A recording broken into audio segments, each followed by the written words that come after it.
Hi, today is 18th of May, around 6:30. I am in Vienna.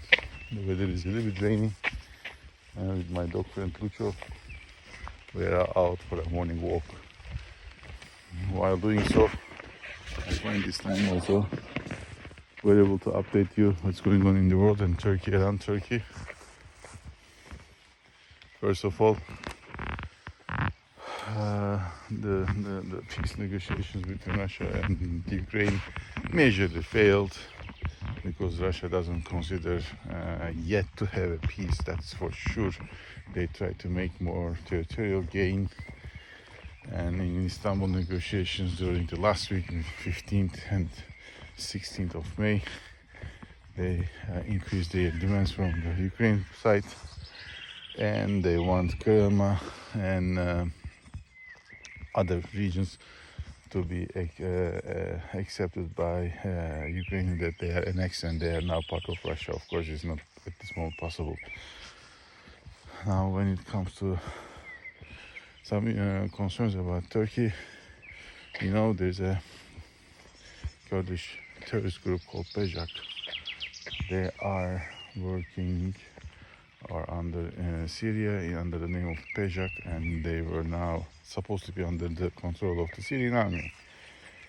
However, what we are now reading is that they are moving to the regions where Conoco oil fields were operating, and this is for the short term and the long term is a concern.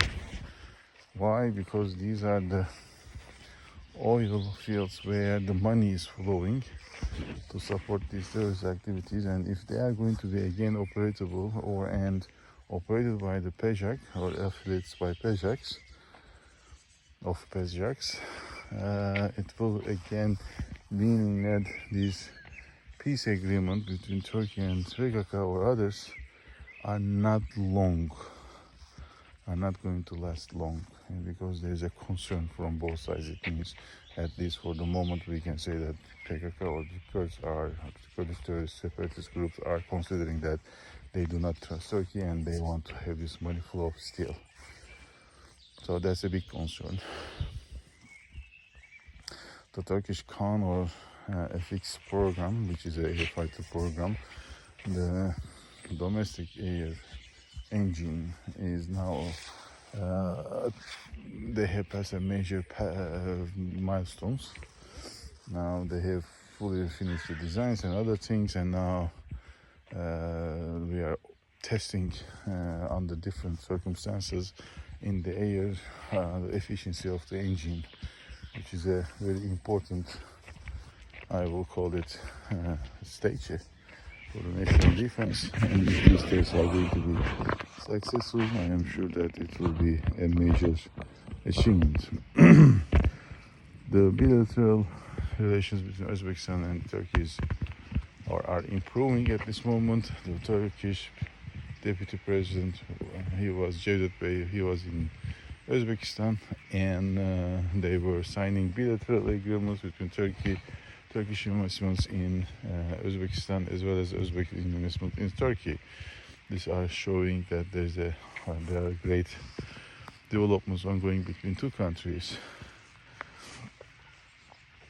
Now, other than that, the economic developments in Turkey, they are same as it was yesterday, so there is no major improvement over there too. These are all the major news around and with Turkey around Turkey. And if something will change, I will let you know. Have a nice day and keep in touch.